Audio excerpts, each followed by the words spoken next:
կառույց սարքել, մուրճ սարքել, չէ՞, ասենք ինքը մարդկության համար, կամ ասենք թե բանա սառնարան ստեղծել, չէ՞, ինքը դա մշակույթ է, դա էլի մշակույթ է։ Եթե նա ունի նաև ռազմական տեխնիկայի տվյալ իրավիճակում, ասենք ժամանակի նետո աղեղ ստեղծող ինքը մշակույթ է, այսինքն մետաղով որ մշակել է զենքը տիրել է, դա մշակույթ է, բայց դրան զուգահեռ նաև պետք է գաղափարախոսություն, որով այդ ձևավորումը հա, եւ հոգեվոր մասը, եւ գաղափարախոսական, եւ հոգեվոր։ Եվ պլյուս դարերի ընթացքում առնվազն ես որ մեր պատմությունը հիմա ասեմ, եւ որ նայել եմ, ասենք վերջի 1500 տարին քրիստոնեության մուտքից այս կողմ, մենք ոչինչ չենք ունեցել, մենք եղել ենք այս կամ այն քաղաքակրթական համակարգի բաղկացուցիչ մասը։ Օրինակ sense մի բան ասեմ, երբ որ ասում են հռոմեական բյուզանդական 2-3 դինաստիային եղե հայ, չէ՞։ Ես փոքր վաղ մտածում արած, մենք սրանք հայրենասեր չեն, որ Հայաստանը չեն անկախացրել, բայց փաստորեն սրանք ինչի չեն անկախացրել, որտեղ սրանք չունենալով սեփական բյուզանդական քաղաքակրթական մշակութային սեփական դաշտը, իրանք նվաճվել են, կերվել են բանի կողմից, այդ բյուզանդականի կողմից, իրանք դարել են բյուզանդական կայսրության առաջնորդը, ոնց որ Նապոլեոնը ինքը լինելով անկախականների ընտանիքի ժառանգ բանի Կորսիկայի, ինքը եկավ Ֆրանսիա, ինքը նվաճեց, ինքը ոչ թե իր հայրենասիրությունը դավաճանեց հայրենասիրությանը հանուն կայսրության, այլ Ֆրանսիան իրան հնարավորություն տվեց, իր փոքր Կորսիկան հնարավորություն չէր տալիս, որպեսզի Նապոլեոնի պես մարդը ծնվի ու կորսիկացի մնա, կորսիկական ժողովուրդը պետքա բարձր մշակույթ ձևավորի, տվյալ համաշխարհային քաղաքակրթությանը գոնե մոտ մշակույթ ձևավորի, որպեսզի նա ռեալիզացնի նրան, ասենք մենք ենթադրում ենք Մարշալ Բաղրամյանը, չէ՞։ Լավ, Իսակովի օրինակը բերեմ։ Հայ ժողովուրդը հազարավոր տարի արդեն ծով չունի։ Բայց մենք ունեցանք ադմիրալ, որտեղ դա ռուսական ադմիրալներն է, ռուսական մշակույթի միջի, ռուսական ցիվիլիզացիայի միջի ադմիրալներ։ Նույնը կարանք ver նարեկացին դա քրիստոնեական մշակույթի դրսևորում։ Ոչ հայկական։ Չէ, հայկական գենն է դա։ Հայ ազգը ինքը ընդունակություններով չի նմանվում, շատ ասենք ընդունենք sense աֆրիկյան կամ լատինոամերիկյան ռասաների, ասենք, որ այսօր անկման մեջ են, այդ этаպում չի համապատասխանում։ Իմիջիայլոց հայ ժողովուրդը ֆիզիկական առումով, անհատական առումով, ժողովուրդը չէ, մարդը, հայ անհատը, ինքը իր ընդունակություններով չի դեգրադացվել, հետաշ չի ապրել։ Այսօր մենք մշակութային որ մենք ազգային հավաքական առումով, ուղղակի դրա մեջ ենք դեգրադացվել։ Այսինքն հավաքական էգոիզմ մենք չունենք, օրինակ Լեբոնը այդ մասին, Գուստավ Լեբոնը, ֆրանսիացի, լավ է գրում, ասում է, երբ որ հասարակությանը տրվում է իդեալ հավաքականությանը ժողովրդի, ինքը սկսում է իդեալի հետևից գնալ ու ինքը, ասենք, իրագործում է բարձր բաներ, այդ ոնց ձեռքբերումներ է, նվաճումներ է ձեռքբերում։ Պետության իդեալի հետևից չէին գնում դարերով։ Ունենք բարձր նվաճումներ։ Չէ,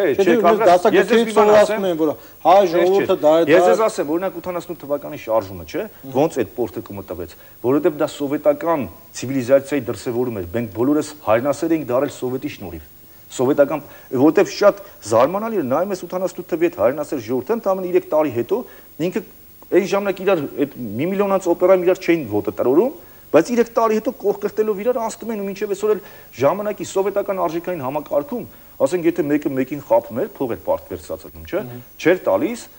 հանգարց նա գնար ասել ես ինչի ինձ փողը վերցրել չի տալիս, կասեն ես ինչ այսօր 1000 անգամ ներողություն խնդրել, կասես թուրիմացություն ա եղել, կներես խիստենը չասես։ Այսօր ասում է, չէ, այսօր որ ուժեղա ճիշտ է չի, բոլոր ժամանակներում ուժեղը ճիշտ էր, այսօր բայց սենց ալում, ասում ես փողս վերցրելա չի տալի, ասում ես հարիֆին գցել է, ես ինչ շուստրի տղա է։ Այսինքն արժեքները գլխիվար շուռ են եկել, բայց ես ձեզ մի բան ասեմ, հայ ժողովրդի մոտ արժեքները շատ վաղուց 1500 տարի է գլխիվար շուռ են եկել։ Մեկ ուրիշ օրինակով բերեմ, ասենք մենք հպարտանում ենք։ Որ պահից պատմական այդ արժեքները շուռ Ես ասենք քանի որ պատմաբան չեմ, ինձ քիչ է հետաքրքրում այդքան շատ խորանալ։ Ինձ հետաքրքրում է այնքան, ինչքան ինձ անհրաժեշտ է իմ քաղաքական գործունեության համար։ Հիմա ես ասեմ, քրիստոնը իմ ինչքան որ ուսումնասիրել եմ, իմ կարծիքս է, որ քրիստոնեության մուտքից հետո Հայաստանում արժեքների գլխիվար շուռ են։ Այսինքն դա սխալ քաղաքական որոշում է քրիստոնեություն ընդունելը։ Սխալի ի վերջո ժողովրդի համար դա բերեց սխալի, բայց ես ասեմ, որ դա ոչ թե սխալի կամ ճիշտի հարց էր, այլ տրդատ արշակունիները ձգտելով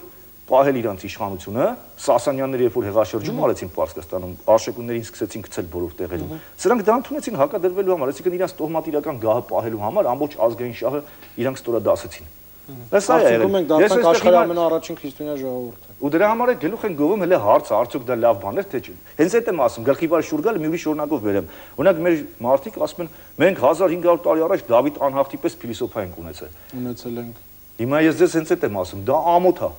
Բա 1500 տարի դու չունենաս փիլիսոփա։ Բայց մենք հպարտանում ենք, փոխանակ ամաչենք։ Այդ 1500 տարի առաջ որ մենք ունենք Դավիթ անհավտի պես փիլիսոփա, այդ ժամանակվա բոլոր ազգերը 10 Դավիթ անհավտի պես փիլիսոփա ունեն, հույները, հռոմեացիները, պարսիկները։ Իսկ երբ որ ռուսները չունեն, որտեղ ռուսները կայացած ազգ չէին, գերմանացիները չունեն, կայացած ազգ չէին, բայց երբ որ մենք դրա հետո ունեցանք 19-րդ դարի վերջին փիլիսոփա, ասենք, ինտրական մի քանի հոգի, որ լիարժեք մենք չգիտենք, կամ ունեցանք մտածող գրողներ, փիլիսոփայական մտածողությամբ Լևոնշյան, Դանիել Վարուժան, նոր շունչ բերող։ Նժդեհով ունեինք։ Նժդեհը երբ եղավ 20-րդ դարում։ Թեկուզ։ Չէ, ես ուրիշ բան եմ ասում, ասում եմ մեր ժողովուրդը փոխանակ ամաչի, որ ինքը 15 դարվա մեջ ունեցել է մի հատ Դավիթ անհախտ, հետո ունեցել է Նժդեհ։ Ինքը գլուխ է գովում։ Այսինքն լիքը արժեքներ կան, որ մեր մոտ թարս է, Ջելսոմինոն Խաբեբաների աշխարհում փոքր վաղ գիրքը կարդացել եք։ Չէ։ Այնտեղ, ասենք, լավը կոչվում է վատ, ասենք, տգերը կոչվում է գեղեցիկ։ Հիմա դա տոշտի մեր ժողովրդի վրա գրված բան է։ Օրինակ, ասենք, մեր ժողովուրդը մի առիթով հեռուստատեսությամբ ես դա ասել եմ։ Մեր ժողովուրդը, ասենք, պատրաստ է միլիոններ ծախսի, որ ասենք Ամերիկայի մեծ սենատոր, նաժիտ չկլասի սենատոր, միլիոններ կծախսի, որ սա հելի մեծ ստորագրություն հավաքի ցեղասպանության համար, չէ։ 20-րդ դարի առաջի կեսում, ասենք 30-40 թվականներին, աշխարհի ամենահզոր տերություններից մեկի ղեկավար Հիտլերը։ Ինքը պաշտոնապես ասեց, ով է հիշում հայերի ցեղասպանությունը, չէ։ Սխալվեց։ Այսինքն հիշում էին։ Հիշեցին հետո։ Երբ։ Այսօր։ Այսօր հիմա ընդունվել է հայերի ցեղասպանությունը։ Նայած Ֆրանսիայի կողմից ընդունվել է։ Հա, հիմա ինչ եմ ուզում ասեմ։ Ասեմ, երբ որ ինքը ես ուրիշ բանի մասն էի խոսում, տեքստ այլի հայ տրամաբանությունը ձեր մեջ խոսած։ Եվ որ ասում են պատրաստ են միլիոններ։ Հայ եմ։ Ես էլ եմ հայ։ Դրա մասին չի։ Չնայած մի հատ խնդրեմ կա, կամ մենք ենք հայ, կամ էլ մնացած բոլորը։ Էս էլ կա։ Հիմա ես ուրիշ բան եմ ասում, երբ որ ասում եմ Հիտլերը ասում էր ով է հիշում հայերի ցեղասպանությունը, հայերը որ պատրաստ են մի հատ ավելի ճկլասի գործիչի միլիոն ծախսեն, որն այդքան բան ասի։ Հիտլերը ասել է ճանաչել է փաստորեն, ասում են հələ դրան նայ, չի ամաչի, մետ ինչ ասը։ Բայց ախր ձեր ուզածը դա չի։ Որ ճանաչելու ձև կա, մերժելով ճանաչել։ Չէ, իմիջիալոց,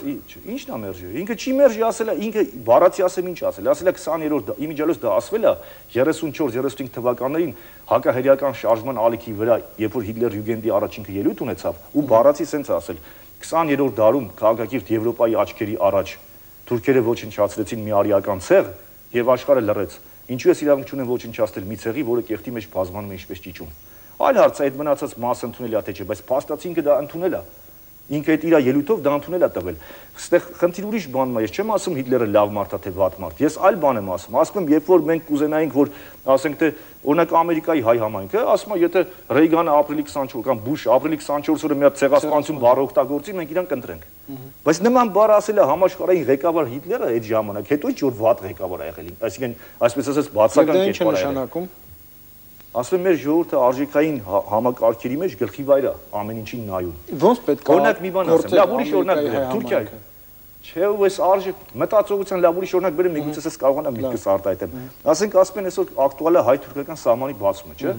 Հետո ինչ են ասում, ասում են մենք Թուրքիան գկա իր ապրանքներով մեզ կնվաճի, բան չէ։ Ես ձեզ ասեմ սա ոչ միայն ծերացած ժողովրդի մոտեցում է, այլև ծույլ։ Այլ ինչու։ Ես այդ թողեք շարունակում եմ, ծույլ ժողովրդի մոտեցում է։ Օրինակ, երբ որ ասում են հայը թուրքը բան, չէ, ես սենց եմ ասում, եթե Թուրքիան գալիս է այստեղ շուկա նվաճում, դա 3 միլիոնանոց շուկա է։ Մենք որ գնանք նվաճենք 50 միլիոնանոց շուկա է։ Նորմալ մենք չենք կարող ինքը։ Մի րոպե,